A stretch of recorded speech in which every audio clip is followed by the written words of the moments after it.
나의 지성소에 들어가 보좌하며.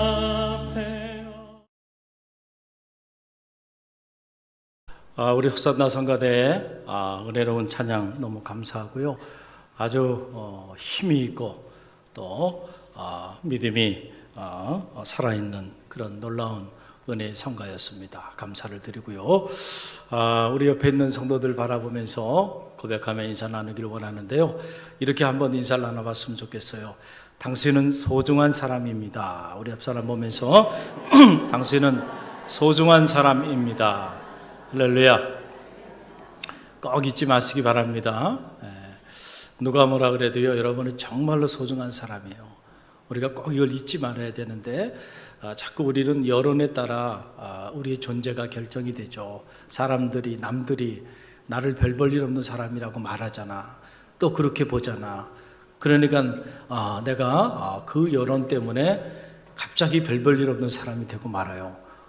여러분 꼭 기억하시길 바랍니다. 하나님은 여러분을 별 볼 일 없는 사람으로 보시지 않아요. 여러분을 피로 값주고 사시기 위해 당신의 아들을 내어 주기까지 하셨다는 사실을 꼭 잊지 마시기 바랍니다. 그렇게 소중한 정말 하나님의 사랑받는 자녀임을 꼭 기억하시고요. 언제나 그 넉넉한 사랑 안에서 많은 이들을 풍요롭게 하는 그런 하나님의 자녀다운 복된 삶을 살아내시기를 주님의 이름으로 간절히 축원드립니다. 오늘은 이 마음의 꽃단장이라고 하는 제목을 가지고 잠깐 말씀을 나누기를 원합니다. 오늘 말씀이 기록되어 있는 이 베드로전서, 이 베드로전서는 사람들이 당시에 박해를 피해서 예루살렘을 떠나 디아스포라, 각각 각지로 흩어지게 되었는데 박해를 피해 흩어진 소아시아의 5지방에 거하고 있는 믿음의 사람들, 성도들에게 선포한 그런 메시지입니다. 오늘 말씀의 요지는 간단합니다. 행복한 가정을 위하여 아내들에게 선포한 메시지예요. 올 한 해 우리 갈릴리 교회가 행복한 가정, 행복한 교회를 이루기 위하여 기도하며 나가고 있잖아요. 할렐루야. 저는 바라기는 여러분 모두의 가정이 행복한 가정이 되길 바랍니다. 그래서 그 동력이 갈릴리 교회를 행복하게 만드는 그런 역사가 불릴 듯 일어나기를 간절히 바랍니다. 자, 행복한 가정을 위하여 아내들에게 선포한 메시지, 아내들에게 남편 앞에서 꽃단장을 잘하라 라고 하는 그런 메시지입니다. 꽃단장을 잘하라. 그러니까는 우리가 이 얘기를 딱 들으면서 그러면은 고급 미용실에 가서 좀 머리 손질도 좀 해야 되겠고, 좋은 스킨샵에 가서 피부 관리도 해야 되겠고, 그리고 남들이 알아주는 명품 옷에 명품 백으로 온몸을 치장해야 되겠네, 이런 생각을 가질 수도 있을 것입니다. 그러나 오늘 이 베드로 전서가 말하는 꽃단장은 그런 종류의 외모의 꾸밈에 있는 것이 아님을 기억하시기 바랍니다. 바로 속에 숨어 있는 또 다른 내면의 나를 꾸미라는 거예요. 속에 숨어 있는 또 다른 내면의 나를 꽃단장하라 라고 하는 그런 말씀입니다. 저는 이 말씀을 이렇게 묵상하면서, 이 말씀은 단지 남편 앞에서 아내들에게만 한 말씀은 아니고요, 영적으로 보면 우리는 다 신랑 되신 주님 앞에 신부로 서 있는 거죠. 할렐루야. 그러니까 우리는 주님 앞에 우리가 영적인 신부로서 우리도 꽃단장해야 하는 것이 있다라고 하는 사실이죠. 꽃단장을 잘하고 주님 앞에 서야 하는데 어떻게 꽃단장을 잘해야 할까라고 하는 그런 말씀입니다. 제가 부임 초에는 가가호호 신방을 다 이렇게 했어요. 지금은 가가호호 신방을 하게 되면 제가 1년 내내 신방만 해야 합니다. 그래서 목장별로 이렇게 신방을 하는데, 처음에 부임해서 가가호 하루에 한 7가정, 많을 때는 8가정씩 이렇게 신방을 하게 되는데, 신방을 해보니까요, 갈릴리 교회 성도님들의 집들이 너무너무 정돈이 잘 돼 있고요, 가는 집마다 깨끗하더라고요. 그래서 제가 놀라웠어요. 야, 어떻게 이렇게 깨끗하게 해놓고들 사시나. 그 신방을 마치고 피곤한 몸을 가지고 집에 딱 돌아보면 왠지 저희 집은 그렇게 정돈이 안 돼 있더라고요. 그래서 마음에 어떨 때는 조금 불편한 마음도 있었어요. 그러나 아내에게 스트레스를 줄 수는 없고, 그러나 아마 눈치는 채지 않았겠나 이런 생각이 드는데, 이제 그러던 중에 신방 받은 지 얼마 되지 않았던 여자 권사님이 저에게 달려왔어요. 목사님, 뭔가 이렇게 할 이야기가 있으신 거예요, 이분이. 그러면서 하시는 말씀이 그러는 거예요. 목사님, 우리 남편이 그러는데요. 그래서 아니, 남편이 뭐라 그러길래? 그랬더니 아니, 남편이 어느 날 집에 딱 와봤는데 집이 우리 집 같지가 않은 거예요. 그래서 무슨 일이 있어? 나 우리 집 아닌 줄 알았네. 너무 집이 깨끗해가지고. 그래가지고 물었더니 이 여자 권사님이 얘기를 한 거예요. 오늘 목사님 신방 왔다 갔다고. 그랬더니 남편이 웃으면서 하는 말이 그렇다는 거예요. 그래? 목사님 좀 매일 신방 좀 왔으면 좋겠다고. 그랬다는 거예요. 근데 믿지도 않은 남편이 말이죠. 목사님 매일 신방 왔으면 좋겠다는 그 얘기를 듣고 이 여자 권사님이 마음에 감동을 받고 달려와가지고 지금 막 그 얘기를 하시는 거예요. 그렇구나. 목사님 신방 가는 그날이 이 집의 1년 중 대청소 날이었구나. 평소에 그렇게 사는 게 아니었구나. 또 어느 집은 또 가봤더니요. 유리창까지 그렇게, 아파트 유리창까지 막 빛나게 청소를 다 해놓으신 거예요. 그래서, 어떻게 이렇게까지 이 여자 원사님은 이렇게 해놓고 사시나. 그랬는데 며칠 지난 다음에 알고 봤더니요. 남편 권사님이 일주일 전부터 청소를 다 해주셨다는 거예요. 그래서 제가 그 얘기를 듣고 참회하는 마음을 가졌습니다. 아내에게 참회하는 마음을 갖고요. 그 이후부터는 집이 좀 정돈이 안 돼 있으면은 솔선수범해서 제가 합니다. 제가. 할렐루야. 제가 이 말씀드리는 이유는 이런 얘기죠.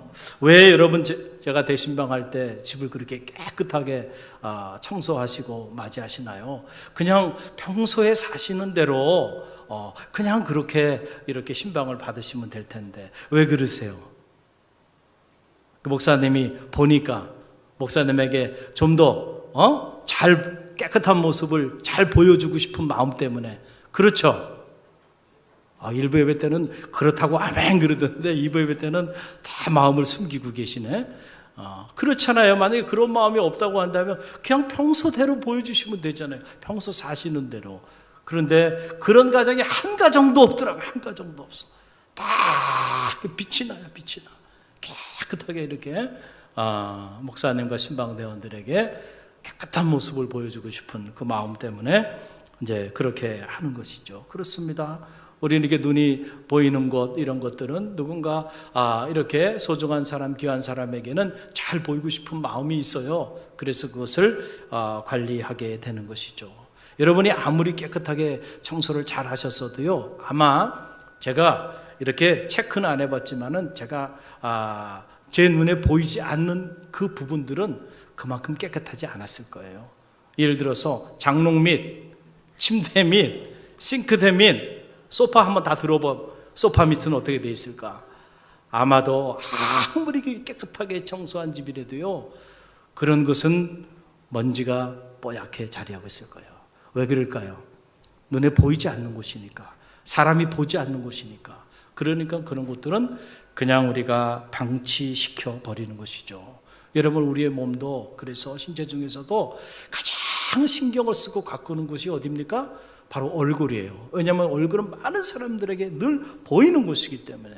그래서 늘 스킨케어를 하고 좋은 화장품을 바르고, 어떤 사람들은 심지어 엄청난 예산을 투자하면서 성형수술까지 해가면서 예쁜 모습을 보이기 위해서 그렇게 얼굴을 관리하며 나가잖아요.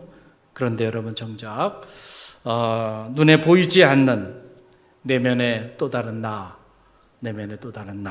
그 나를 가꾸는 데에는 우리가 얼마나 신경을 쓰며 사는가라고 하는 그런 사실이에요. 마치 이 소파 밑이나 장롱 밑처럼 눈에 보이지 않는 것이니까, 내면 안에 있는 나, 사람들이 보지 않아요. 누구도 볼 수 없는 것이니까 그냥 방치시켜서 먼지가 뽀얗게 자리하고 있지는 않은지 우리가 한번 점검해 볼 필요가 있다는 거예요. 여러분, 중요한 것은요, 우리의 삶을 결정하는 것은 우리의 눈에 보이는 것이 우리의 삶을 결정하는 것이 아니고, 눈에 보이지 않는 이 불가시적인 세계가 우리의 인생을 결정하고 하나님 앞에서 우리의 존재를 결정한다는 사실을 꼭 기억하시길 바랍니다. 우리는 자꾸 세상에 속고 있어요. 세상 사람들은 눈에 보이는 것의 가치를 중요하게 여겨요. 그래서 그 눈에 보이는 것들을 가꾸는데 온 혈안이 돼 있어요. 그러다 보니까 우리도 모르는 사이에 눈에 보이는 그것이 소중하다고 생각하고 그걸 가꾸기 위하여 몸부림치며 나간다는 거예요. 그러나 그런 것들이 우리의 삶을 결정하는 게 아니에요. 정말로 우리의 삶을 결정하는 건 눈에 보이지 않는 우리 내면 안에 있는 나가 외면의 내 삶을 결정한다는 사실을 꼭 기억하시길 바랍니다. 사도 베드로는 일찍이 이 놀라운 사실을 간파한 거예요. 이 세계를 아는 거죠. 그래서 이 베드로전서 3장 안에서 사도 베드로는 사람을 두 종류의 사람으로 보는 거예요. 겉사람과 속사람. 자, 겉으로 드러난 우리 눈에 보이는 그 사람이 있는가 하면 그 사람만 있는 게 아니고 우리 눈으로 볼 수 없는 내면 안에 자리하고 있는 속사람도 있다는 거예요. 그래서 오늘 이 베드로 전서 3장 안에서 사도 베드로가 꽃단장을 하라 라고 말할 때 이 꽃단장은 겉으로 보이는 겉사람을 꽃단장하라는 얘기가 아니고 겉으로 보이지 않는 내면 안에 숨어있는 나, 사람들이 보지 못하는 그 나, 그 내면에 있는 속사람을 꽃단장하라 라고 하는 이런 말씀입니다. 여러분, 오늘 본문의 말씀을 다시 한번 읽어봅니다. 우리 3절로 4절의 말씀이죠. 우리 함께 읽겠습니다. 너희의 단장은 머리를 꾸미고 금을 차고 아름다운 옷을 입는 외모로 하지 말고 오직 마음에 숨은 사람을 온유하고 안정한 심령에 썩지 아니할 것으로 하라. 이는 하나님 앞에 값진 것이니라. 아멘. 이는 하나님 앞에 값진 것이다. 하나님 앞에 값진 것이 바로 뭐예요? 외모를 치장하는 일이 아니고요, 오직 숨어있는, 오직 마음에 숨어있는 사람, 그게 바로 속사람이죠. 오직 우리의 마음속에 숨어있는 그 사람, 그 속사람을 잘 가꾸는 거, 온유하고 썩지 아니할 것으로 잘 가꾸는 바로 그 일이 하나님 앞에서는 값진 일이 된다는 거예요. 할렐루야. 우리가 믿음의 길을 걸어가는 성도들은 다르게 사는 사람이죠. 세상 사람들과는 다르게 사는 사람들이죠. 세상 사람들과는 다른 가치관을 가지고 우리가 살아가는 사람들이잖아요. 정말로 중요한 게 뭘까? 정말로 가치 있고 정말로 소중한 것이 뭘까? 정말로 우리가 시간과 물질을 투자하면서 가꿔야 할 것이 뭘까? 외면의 나가 아니고 내면의 나. 사람들이 보는 내가 아니고 사람들이 보지 못하는 그 내면에 자리하고 있는 그 마음에 숨어있는 나, 그 나를 가꾸는 일임을 기억하시길 바랍니다. 이게 하나님 앞에서 참으로 값진 일이 된다는 거예요. 여러분, 우리가 왜 이렇게 내면 안에 있는 나를 이 꽃단장을 해야 될까요? 두 가지 이유. 하나는 하나님은 우리의 외모를 보지 아니하시고 우리의 마음의 중심을 감찰하시기 때문에 그렇습니다. 여러분, 정말로 그렇게 믿습니까? 정말로 그렇게 믿으면요, 우리는 우리의 외면을 치장하는 일보다 더 많은 시간과 에너지와 물질을 내 내면을 가꾸는 일에 써야 합니다. 그런데 실제로 보면은 우리는 우리 내면에 자리하고 있는 사람들이 보지 않는 내 마음을 가꾸는 일보다는 사람들이 보는 내 외모를 꾸미는 일에 더 많은 시간과 에너지와 물질을 사용하며 살아가고 있는 거예요. 왜 그럴까요? 왜 그럴까요? 하나님은 우리의 외모를 보지 아니하시고 우리의 마음의 중심을 감찰하시고 그 마음의 중심에 관심이 있다고 말씀하시는데 왜 그 마음의 중심을 가꾸는 일에 관심이 없는 걸까요? 하나님이 정말로 살아계시고 살아계신 하나님이 오늘 내 마음의 상태, 내 마음의 정원에 관심이 있다는 사실을 정말로 우리가 안다고 한다면 우리는 우리의 마음을 가꾸지 않을 수가 없어요. 그런데 가꾸지 않고 산다라고 하는 것은 뭘까요? 믿음의 길을 걸어가는 것 같지만 실상은 전혀 믿음의 삶을 살아가고 있지 않은 거예요. 다시 말하면 코람데오, 믿음은 하나님 앞에 서는 일인데 하나님 앞에 나와 예배하고 하나님 앞에 서서 믿음의 길을 걸어가면서 하나님의 존재를 의식하지 않고 우리가 살아가고 있다는 것이죠. 그렇기 때문에 하나님이 보시는 내 내면을 내가 가꿔야 하는데 그게 관심이 없이 살아가는 거예요. 그러니까 실상은 전혀 믿음의 삶을 살지 않고 있는 것과 별반 다르지 않을 수가 있다는 사실을 꼭 기억하시길 바랍니다. 여러분, 그래서 신명기에 보게 되면, 이 신명기 10장에 보게 되면 모세가 너의 행복을 위하여 말씀과 규례를 지키고 따르라고 말씀을 하신 이후에 신명기 10장 16절에서 17절에서 이어지는 말씀에서 이런 말씀을 합니다. 우리 화면에 나오지 함께 읽어봅니다. 그러므로 너희는 마음에 할례를 행하고 다시는 목을 곧게 하지 말라. 너희의 하나님 여호와는 신 가운데 신이시며 주 가운데 주시요 크고 능하시며 두려우신 하나님이시라. 사람을 외모로 보지 아니하시며 뇌물을 받지 아니하시고. 할렐루야. 우리가 할례를 행해야 하는데 할례를 육체에 행하지 말고 어디에 하라는 거예요? 마음에 하라는 거예요. 마음에. 왜냐하면 하나님은 우리의 외모를 보시는 분이 아니고 우리의 뭘 보신다고요? 마음을 보시는 거예요. 우리의 마음의 중심을 하나님은 보시는 분이세요. 그러니까 우리가 이렇게 이제 주일이 돼서 하나님께 예배하러 이렇게 나오셨잖아요. 자, 여러분의 외모는 다 아름다우세요. 아름다운 옷 입으셨고 깨끗한 옷 입으셨고요. 또 화장도 적당하게 하셔서 누구인지 분간은 다 됩니다. 어떤 분들은 너무 진하게 하다 보면 저분이 누구인지 알지 못하는 변장에 가까운 화장을 하시는 분들도 있는데 갈릴리교회는 그런 분들은 없어요. 다들 이렇게 수수하고 아름다우신데, 자, 주일을 맞이하면서 예배 동작이라는 게 중요하죠. 어떤 일이든 그 예배 동작을 보면 그 일이 제대로 될지 제대로 되지 않을지를 가늠이 가능해요. 예배 동작이라는 거예요. 거룩한 성일 하나님께 나와 여러분들이 예배의 자리로 나가는 거죠. 예배는 하나님의 은혜에 대한 감사의 고백이죠. 할렐루야. 그러니까 우리가 외모를 꾸미면서 좋은 옷을 입고 깨끗한 옷을 입고 예배의 자리에 나오는 일도 중요하지만 더 중요한 일은 하나님은 그런 것들에는 별로 관심이 없다는 거예요. 하나님은 지금 여러분에게 뭐에 관심이 있어요? 여러분의 마음, 여러분의 마음의 중심에 관심이 있는데 그 마음 속에 무엇이 채워져야 될까요? 감사하는 마음. 하나님의 은혜에 대한 감사하는 마음이 여러분의 마음의 정원을 잘 가꾸어서 그 감사하는 마음을 가지고 하나님께 나와 예배하고 찬양하고 하나님의 음성을 들으며 나아갈 때 그것이 하나님을 영화롭게 하고 그런 예배자를 하나님은 찾으시고 그런 예배자를 통하여 하나님은 오늘도 역사하여 주시는 것이죠.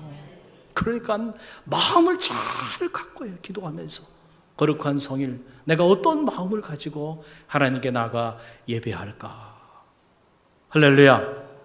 마음을 기도함으로 여러분의 마음을 잘 닦아야 한다는 거야. 그래서 여러분 주님께서 복음의 핵심인 이 산상수훈의 메시지를 선포하시면서 마음이 청결한 자가 행복하다. 저가 하나님을 볼 것이며 그랬어요. 할렐루야. 누가 행복한 사람인가? 카탈로스, 마음이 청결한 사람. 왜냐하면 마음이 청결한 그 사람이 하나님을 볼 것이다, 하나님을 경험할 것이다 라고 하는 사실입니다. 여러분, 우리의 마음에 시기심과 질투심과 교만과 분냄과 그리고 온갖 왜곡된 세속적 욕망으로 탐심으로 우리의 마음이 가득 차 있는데 그런 마음을 가지고 있는, 그런 속사람을 가지고 있는 사람이 과연 하나님을 경험하고 하나님을 만날 수가 있겠는가라고 하는 사실이에요. 만날 수가 없다는 거예요. 누구의 말씀이에요? 주님의 말씀입니다. 할렐루야. 그러니까 여러분, 우리가 평생을 신앙생활해도요, 우리의 마음을 잘 가꾸지 못하면 죄송하지만 내가 평생을 하나님께 나와 예배하고 평생을 하나님께 봉사하고 헌신했는데도 단 한 번도 살아계신 하나님을 경험하지 못할 수도 있다는 거예요. 어떤 경우에?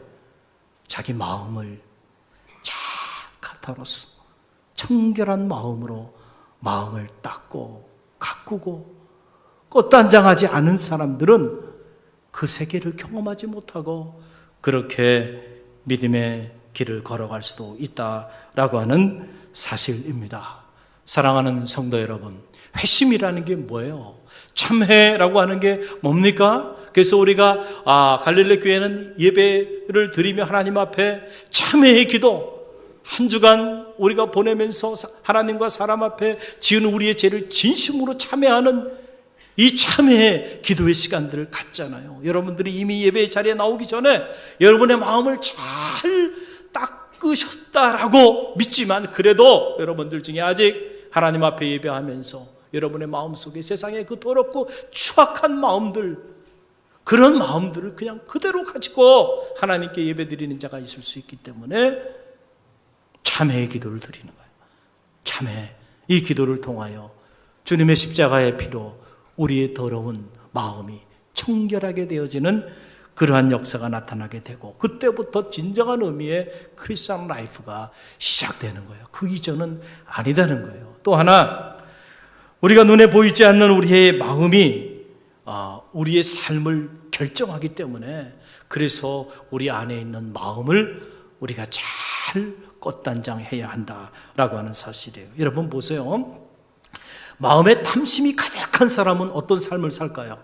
마음속에 탐심이 가득한 사람은요, 그 자기의 마음에 품은 대로 탐욕대로 살아갑니다. 아주 탐욕적인 삶을 살아가는 사람들은 그 안에 들어가 보지 않아도요, 그 안에 어떤 마음이 있다고요? 탐욕적인 마음이 그 안에 가득 찬 거야. 그러니까 그 마음을 따라서 탐욕적인 삶을 사는 거예요. 여러분, 틀림이 없습니다. 자기가 마음에 품은 대로 사람은 살게 있어요. 음란한 마음을 가슴에 품고 음란한 생각을 품고 사는 사람은 결국 그 품은 그 마음대로 음란한 삶을 살게 돼 있어요. 자, 마음에 슬픔이 가득해. 자, 그러면 그 사람은 어떤 삶을 살까요? 자, 너무 어려운 질문인가요? 어떤 삶을 살까요? 마음에 슬픔이 너무너무 가득해.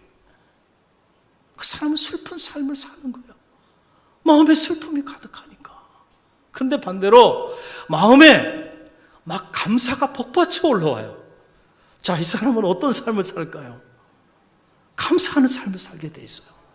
감사하는 말을 하게 돼 있고요, 감사하는 생각을 품게 돼 있고요, 감사하는 삶을 살게 돼 있어요. 왜냐하면 그 마음에 감사가 가득하니까.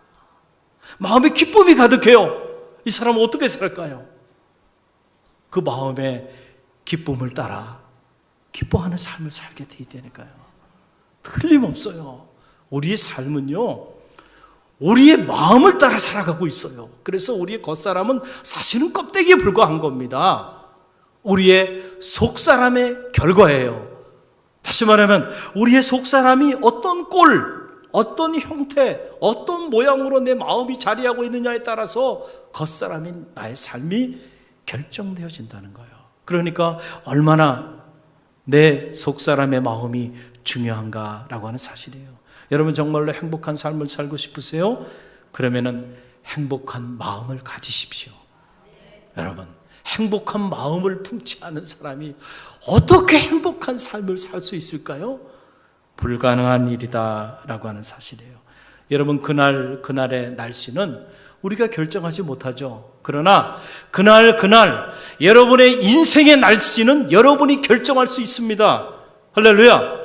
여러분의 어떤 마음을 갖느냐에 따라서 1년 365일이 행복한 봄날이 될 수도 있고요, 여러분이 어떤 마음을 품느냐에 따라서 1년 365일이 정말 우울하고 비참한 그런 굳은 날들로 채워질 수도 있다는 사실을 꼭 기억하시길 바랍니다.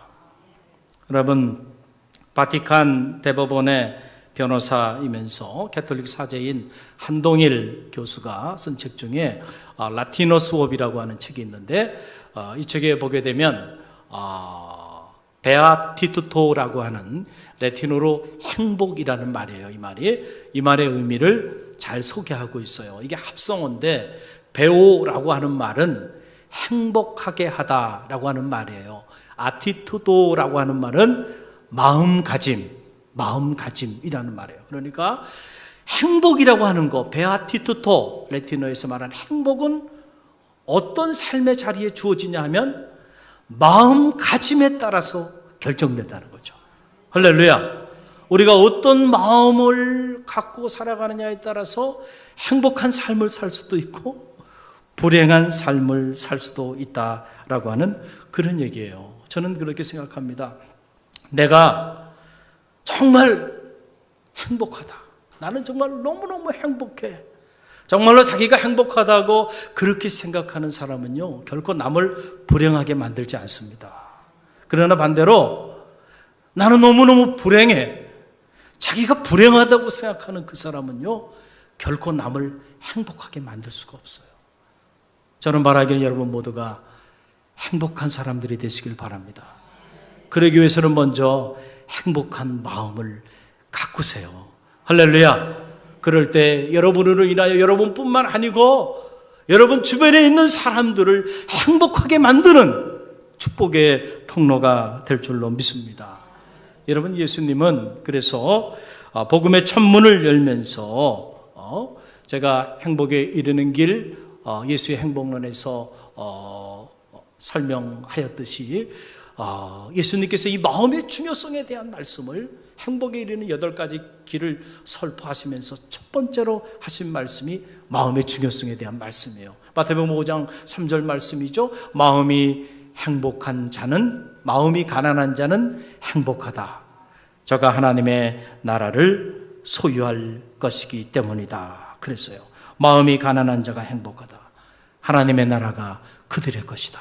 그러니까 여러분, 하나님의 나라를 소유하는 사람이 행복한데 누가 하나님의 나라를 소유할 수 있겠는가? 많은 재산을 가진 사람인가? 아니라는 거죠. 높은 권력을 구가하는 사람인가? 아니에요. 좋은 스펙을 가진 사람인가? 아니에요. 남보다 더 넓은 평수의 아파트에 사는 사람인가? 아니라는 거예요. 그런 것들이 하나님의 나라를 소유하는 진정한 행복한 삶의 자리 가운데 나아갈 수 있는 길이 아니고요. 마음이 가난한 자가 포토코스, 마음이 가난한 자가, 가난한 심령을 가진 자들이 행복하다는 거예요. 바로 그런 사람들이 하나님의 나라를 소유할 것이기 때문에 그렇다는 거예요. 세상은 전혀 다르게 우리에게 가르쳐 주잖아요. 세상은 우리가 더 많이 갖고 더 많이 소유하고 더 많이 누려야 그만큼 더 행복하게 살아간다라고 그렇게 오늘도 외치고 우리에게 오늘도 가르쳐주고 있어요. 그래서 믿는 사람이나 믿지 않는 사람이나 정신없이 그 신화를 따라, 그 허탄한 신화를 따라 달려가요. 그런데 어떻게 된 일인가요? 달려가면 달려갈수록 행복은 저 산 너머 무지개처럼 사라져버리고, 그렇게 달려갔는데 왜 행복하지가 않아요? 왜 행복한 사람들 만나기 어려워요? 여러분, 방향을 잘못 설정했기 때문에 그래요. 할렐루야. 인생의 방향을 잘못 설정한 거예요. 세상 사람들이 가르쳐주는 이 허탄한 신화, 이 거짓된 신화를 쫓아서 우리가 달려갔기 때문에 그래요. 잘못된 방향으로요. 여러분, 빠른 속도로 달려가 보세요. 간 만큼 다시 돌아와야 돼요. 할렐루야. 마음이 중요하네. 마음이. 여러분의 지금 마음의 꼴이 중요해요. 마음의 틀이 중요해요. 여러분의 지금 마음의 상태가 중요해요. 할렐루야. 여러분이 어떤 속사람의 마음을 품고 있느냐라고 하는 것이 바로 여러분의 인생의 행복과 불행을 결정하고 심지어 하나님의 나라를 소유하는 구원의 역사에 여러분 동력이 된다라고 하는 사실이에요. 여러분, 그런 면에서 보면 세상 만사는 정말 다 마음먹기 달려있다라고 하는 저작거리의 이야기가 이런 면에서는 진리인 셈이죠. 똑같은 풀을 먹어도요, 뱀은 독을 만들어내요. 그러나 젖소는 뭘 만들어요? 오유를 만든다니까요. 달을 보고도요, 늑대가 되는 사람이 있는가 하면 이태백이 되는 사람이 있고요. 똑같은 고난을 겪어도요, 어떤 사람은 시인이 돼요. 어떤 사람은 폐인이 되고 맙니다. 차이가 뭘까요? 환경이 아니고요. 그 사람의 마음가짐이에요.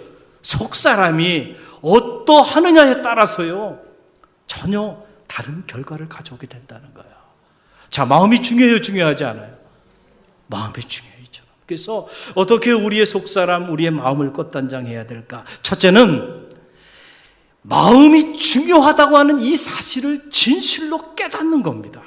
이걸 진실로 깨닫지 못하면 마음은 저 장롱 및 소파 밑처럼 버려진 공간으로, 여러분, 그렇게 먼지가 뽀얗게 방치된 공간이 되고 말 거예요. 그리고 우리는 자꾸 외모를 가꾸는데, 사람들이 보는 것을 관리하기 위해서만한 시간과 물질을 투자할 거예요.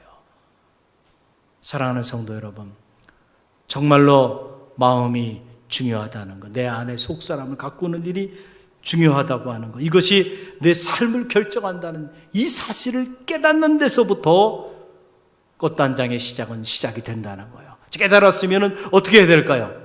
이제는 시간과 물질과 에너지를 아끼지 말아야 돼요. 내 마음의, 이 속사람 마음의 정원을 가꾸는 일을 위해서는 여러분들이 최선을 다해서 여기 투자하고 노력해야 하는 거예요. 아무리 아름다운 정원도요, 여러분들 한 3개월만 방치시켜 놔보세요. 정글이 되고 말아요. 끔찍한 곳이 되고 맙니다. 그러나 가꾸면요, 가꿀수록 아름다운 곳이 되죠. 새들이 날아들고 나비들이 춤을 추고 꽃이 만발하고 사랑하는 연인과 커피를 마시며 오래도록 머물고 싶은 그런 곳이 되지만은 가꾸지 않으면은 정글이 되고 마는 거예요. 이 가꾸는 것은 누구의 책임이에요? 저와 여러분의 책임이에요. 하나님은 우리에게 마음의 정원을 주셨어요. 그리고 그 정원을 가꾸는 책임은 하나님의 책임이 아니고요, 바로 저와 여러분의 책임임을 꼭 기억하시길 바랍니다. 여러분, 어느 날 학식과 덕을 갖춘 큰 스승이 계셨는데, 그 스승 밑에서 젊은이들이 배움을 갖고 싶어가지고 두 청년이 이 큰 스승을 찾아왔어요. 선생님, 당신의 제자가 되고 싶습니다. 그랬더니 이 큰 스승이 두 청년을 불러놓고는 시험을 하는 거예요. 어떤 시험을 하냐면, 오케이, 내가 지금 빈 공터를 이렇게 이 잡초가 무성한 그런 빈 공터를 똑같은 사이즈로 나눠가지고 A라고 하는 청년, B라고 하는 청년에게 나눠줬어요. 그리고는 하는 말씀이 그런 거예요. 앞으로 반년 후에 내가 다시 올 텐데, 이 공터에 잡초가 가장 없는 사람, 그 사람을 내 제자로 내가 삼겠다. 그리고 시간이 지나서 6개월이 지났어요. 그리고 와서 한 청년의 그 공터를 가봤더니 여전히 그 공터에 무엇이 있어요? 잡초가 무성한 거예요. 그러니까 이 청년이 하는 말이, 선생님, 제가 정말 노력했어요. 제가 이 잡초를 뽑기 위해 가지고 매일같이 이렇게 노력했는데 좀 지나고 나서 잡초가 다 사라졌나 하고 또 가서 보면 언제 또 잡초가 자라는지 모르고 잡초가 또 무성하게 자라있고, 그 또 뽑고 나면 또 자라고 있고. 농사를 져보신 분들은 잘 알 거예요. 이 잡초의 생명력이라고 하는 게 얼마나 놀라운가. 뽑고 지나고 나면 언제 또 잡초가 또 무성하게 자라고 있고. 그래서 어떻게 해야 될 줄 모르겠다고. 그래서 또 다른 청년에게 갔어요. 그랬더니 어떻게 됐는지 이 청년의 그 공터에는요, 잡초가 잘 보이지 않는 거예요. 그리고 그 잡초가 있어야 되는 그 자리에 이로운 곡식 싹이 가득한 거예요. 그러니까 이 청년이 하는 말이, 선생님, 제가 이 잡초를 뽑으려고 이렇게 처음에 노력을 했는데 잡초를 뽑고 나면 그 빈 공간에 얼마 있지 않아서 또 잡초가 또 무성하게 자라고 또 자라고, 그래서 안 되겠다 싶어가지고 잡초를 뽑고 난 다음에 그 빈 공간에 이로운 곡식을 심기 시작했다는 거죠. 할렐루야. 그랬더니 곡식이 그 빈 공간을 다 채우고 나니까 잡초가 자랄 공간이 없더라는 거잖아요. 할렐루야. 여러분, 이 이야기가 주는 교훈이 있어요. 이 이야기 속에서 우리가 어떻게 하면은 우리의 마음의 정원을 꽃단장할 수 있는지 그 비법이 이곳에 나와요.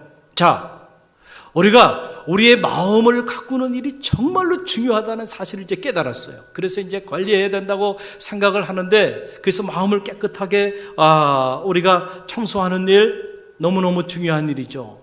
그런데 청소만 하고 돌아서고 나면은 더럽고 추악하고 끔찍한 생각들이 한순간에 막 몰려오면서 한순간에 그 마음의 정원을 다 흑화시켜버리고 많은 우리 자신을 보게 되죠. 그래서 깨끗하게 청소하셨으면 그 공간에 무엇인가를 채워야 된다니까요. 거룩하고 경건하고 아름다운 것들로 그 안을 채워야 돼요. 그럴 때에 추악한 생각들, 더러운 생각들, 끔찍한 생각들이요, 여러분 그 안에 자리하지 못하는 거예요. 그래서 인풋이 무엇이냐, 아웃풋을 결정한다라고 하는 거예요. 여러분이 일주일을 살면서 주로 무엇을 보면서 사십니까? 맨날 폭력적인 폭력물을 보는 사람이 여러분 어떻게 마음의 정원을 아름답게 꾸밀 수 있겠어요? 불가능합니다. 왜냐하면 이미 그가 보는 것이 자기 내면을 결정하기 때문에 그래요. 주로 무엇을 보세요? 온갖 세상 미디어, 온갖 세상 더럽고 추악한 이야기, 이런데 여러분들이 그런 걸 보고 그런 걸 듣고 그리고 그런 기사를 읽고 그리고 그런 사람들과 말을 섞으며 여러분들이 살아간다면 죄송하지만 여러분의 마음의 정원은 어떻게 돼 있을까요? 한번 상상해 보세요.